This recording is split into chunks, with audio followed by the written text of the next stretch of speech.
More to Marketing. Welcome to More to Marketing, the podcast that explores marketing, product, and everything business.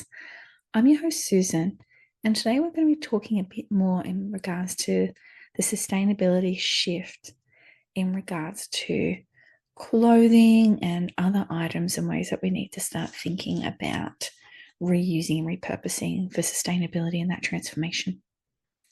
So I have done other podcasts. In particular, you really need to look at last week's one. I had a very special guest. I don't want to spoil it, so make sure you go check that out.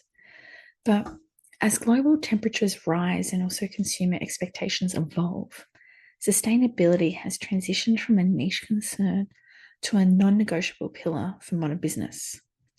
So by 2025, it's been estimated that 73% of consumers have altered their purchase habits to prioritize some form of environmental responsibility in the brands that they follow or choose to use.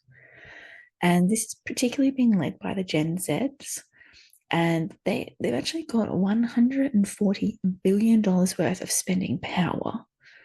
So that isn't a small change. Now, this systemic shift is actually reshaping product design, supply chains, and marketing strategies across all different industries, from biodegradable packaging to carbon neutral digital campaigns through to businesses trying to just evolve and address some planetary boundaries. So I just want to explore some of them that have been happening and let's talk them through. And please add comments as well. So consumer demand really has pushed this. So the convergence of client anxiety and also generational value shifts has created a perfect storm for sustainable business. Now, over 60% of consumers now pay premium prices for eco-friendly products, while another 80% expect brands to demonstrate environmental transparency. This isn't just a mere virtual signal. This means that businesses actually need to report on their sustainability, and businesses report that sustainable marketed products have grown 2.7 times faster than the conventional alternatives. Younger demographics, like I said, the Gen Zs, view sustainability as a baseline expectation, not a differentiator. So it's really forcing companies to embed those eco-conscious practices into their core operation models. Now, you've also got a lot of pressures out there from governments with the regulatories and also the greenwashing crackdowns as well. So governments worldwide are now tightening their anti-greenwashing laws, mandating third-party certificates like B Corp and Fair Trade to validate sustainable claims. Now, the EU's digital product passport initiative, for instance, it actually requires detailed environmental impacts to be disclosed for all consumer goods. Now, these regulatory pushes help brands to go beyond those superficial kind of, we use recycled material kind of claims to actually having it as data backed. Patagonia is a great example with their footprint chronicles. Every single item that they produce or their garments are actually trackable down to supply chain impacts that it does. Now, product innovation from linear to cyclic, so circles, there's been a lot of material revolution. So companies are reimagining some of the raw materials to reduce the dependency on finite resources. So some examples here that you may or may not have heard of are things like Adidas times Parlay. These are shoes that are created out of the plastic that's pulled out of the ocean. And it's believed that it's diverted about 2,810 tons of marine plastic annually to these new shoes. Coca-Cola Planet Bottle. So they've got claims that are backed as well that their packaging is made from 30% plant-based materials, which is removing some fossil fuel used. And Ikea, of course, they have now brought in their own way of reusing, repurposing their own products. Where furniture using 100% recycled or renewable materials, and they have a goal of from 2030 to become a fully cyclier business. Now, a lot of forward-thinking brands are turning waste streams into revenues. So Toast Ale, what they do is they brew beers from surplus bread, reducing 1.3 million slices annually. Pinatex is a leather alternative from a pineapple leaf fiber, and it has upcycled a lot of the agricultural byproducts that are from pineapples. Lush Naked Packaging.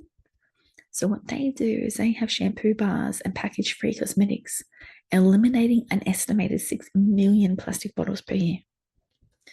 Now, these are just some of the many examples out there, and I'd love to hear more from you. Now, there is a lot of other things that are happening too. So blockchain and AI enable that circular, see, I can never say that word, tracking.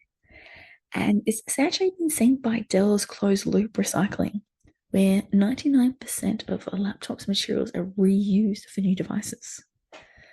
Customers can scan a QR code to view a product's lifecycle impact, which is increasing the trust factor and also encouraging more people to do refurbishments and to hand them in.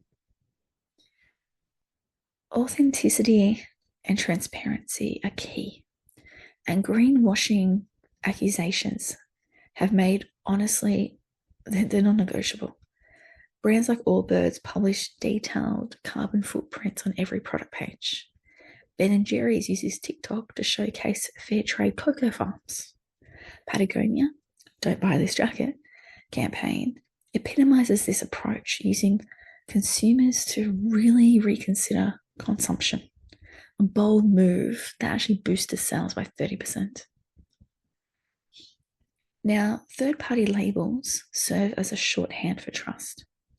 B Corp, so at the present, there's 6,000 companies certified, and they're like The Body Shop, companies like those.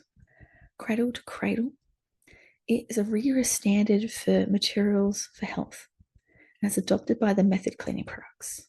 And then, of course, you've got carbon neutral certification, where places like Starbucks have used. Now, with digital sustainability, it's an interesting one. So you got the energy efficient websites, things like Etsy reduce server loads by compressing images. And by doing that, they believe they've cut out approximately 40% of the CO2 emissions. Other things that are done is low carbon ad platforms. Good Loop is one to check out. It offsets emissions for every ad viewed donated to reforestation projects. And then you've also got virtual influencers. So these are CGI personas like Lil Makuya, I can never say that, promote sustainable fashion without the travel-related emissions. Now, a whole pile of storytelling can go into this as well. Tesla's ecosystem approach, Ikea, Unilever's sustainable living brands, all of these pieces within their marketing help them to set themselves apart, from Powerball, sustainable source cotton, through to clean future initiatives. But it's about that balance as well. And part of that is coming in with the education.